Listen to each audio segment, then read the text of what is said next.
Nós aprendemos, então, as principais regras de derivação. Na verdade, está faltando só mais uma, mas antes de passar ela, vamos ver, então, quais seriam as derivadas, né, a derivada das funções elementares. Então, a próxima pergunta que a gente vai responder é: se uma função é a função exponencial, quem é a derivada? Ou seja, quem é a derivada de uma função exponencial?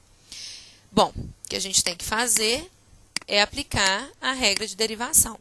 Se eu tenho uma função em x, a derivada dessa função sempre é o limite, quando h tende a zero, da função aplicada em x mais h, menos a função aplicada em x, dividido por h.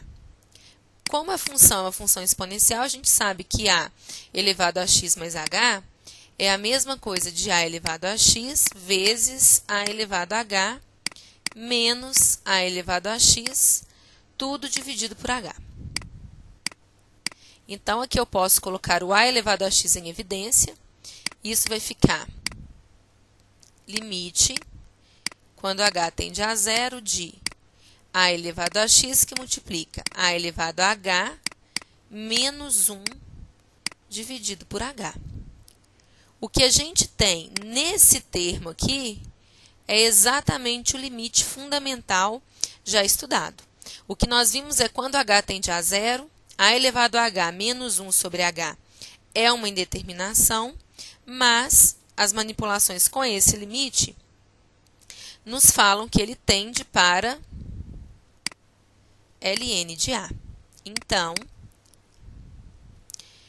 a derivada de a elevado a x vai ser, agora, quando h tende a zero, todo esse termo tende a ln de a, então ficamos com a elevado a x ln de a. Então, toda vez que eu tiver que derivar um número, né, elevado a x, ou seja, uma função exponencial, essa derivada vai ser aqui, por exemplo, 3 elevado a x ln de 3.